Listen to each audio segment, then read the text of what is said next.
Finally, after trying to find any way possible not to do it, Logan Paul has decided to refund the victims. But not really. You see, a long time ago, Logan made a video in Japan featuring a certain forest that ended up being a pretty big deal on YouTube and leaving a stain on his reputation, which dropped him down to one of the most unliked and hated YouTubers on the platform, and led to one of the most infamous apology videos. It's a classic, really. After that, it seemed like he was building back up his reputation and was becoming a lot more respectable. Until he decided to start scamming his fans, not just once, but multiple times. You know, most people just know about the CryptoZoo, but there were a few others. But right now, we're focusing on CryptoZoo, because he's finally going to be doing a refund, and the reason I said not really is because of this. And if you get one thing from this story, this should be it. These are the estimated damages in CryptoZoo, $18.5 million, which comes from a combination of ZooCoin and NFT sales. And then this much smaller percentage of that pie is what Logan is actually offering to refund, on the condition, though, that all of the people who spent the last year suing him for the larger damages drop their case. So that's a refund of only 12% to drop 100% of the case that, as far as I can tell, Logan may be losing. Put in that light, then, this refund.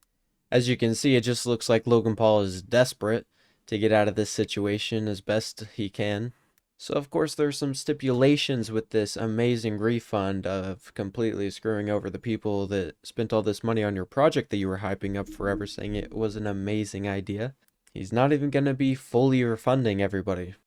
And the guy leading this lawsuit on Logan Paul is none other than Attorney Tom on YouTube. I'd go check him out. He's a great YouTuber and a great lawyer trying to help the victims of this CryptoZoo. In my opinion, I think this buyback is a sneaky trick. And I wish I could say I'm surprised by the actions of the defendants, but I'm not. So if you look behind me, here is the statement released today by Mr. Paul. And then you can see in this tweet by KSI, he says, "What are the haters gonna say now?" But I'm a little confused, are the haters the people that were scammed and just want their money back? That are trying to hold this guy accountable for taking millions of dollars away from them? I think KSI is doing some great stuff, but I think he's completely blinded by Logan Paul's actions and the character that he is. Because Logan Paul is not a good person. He's a complete scumbag loser, and he will always be that way. We should have all learned it the first time, but we let him weasel his way back up here. But yeah, these two guys that used to box and hate each other are now these two guys who are business partners in Prime, which they don't even hold that big of a share in, to be honest. It's crazy how little they actually have to be such big representatives. This is important because if you decide to do the buyback, there are terms and conditions in that buyback. And I'm going to read you these terms and conditions. It says, by accepting these terms, you acknowledge and agree that you are waiving any actual or anticipated claims against Paul, as well as against any related personal affiliates, agents, partners, employees, service providers, or representatives for monetary or equitable relief arising out of or in connection with CryptoZoo, including but not limited to this buyback, your purchase of any Zoo tokens, or purchase of any CryptoZoo NFTs. So he's saying this is only a buyback for the NFTs at their mint price, at a lower price of Ethereum today than it was when you bought it, but you're also waiving your rights to pursue Zoo token. And that is pretty ironic because in the one section of the statement that I'm going to talk about, he basically victim blames. He says, this buyback is not intended to compensate those who gambled on the crypto market and lost, referring to the Zoo token. It's important to remember that Zoo token was created to support the CryptoZoo game and its players and was not intended as an investment vehicle.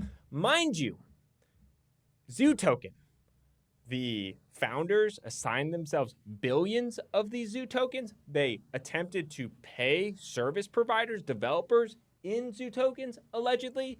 Allegedly, they bought Zoo token at an artificially low price because they stealth launched it, meaning they stealth launched the game to themselves, but not the public, so they could buy it up at a low price.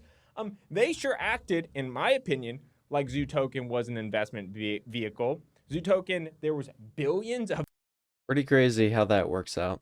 from leading his viewers on to buy his cryptocurrency for the idea of this game that was going to come out with it and be successful, and scamming them with it, to now trying to scam them with the refund.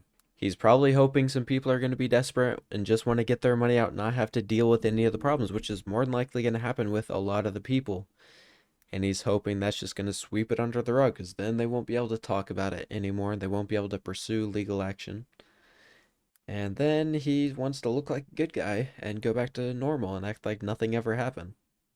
Now, like many of us, I never thought that he would actually refund anybody at all. But, I mean, at least he's doing something, but it's not very good. It's complete garbage, honestly. Anyway, that's all I really had to say. Logan Paul sucks. He's a douchebag and scammed his audience. And if you would like, make sure to like and subscribe. I've been gone for a little while, so I'm sorry about that. I'm gonna try to get back to posting like normal. I hope you have a great day. Goodbye.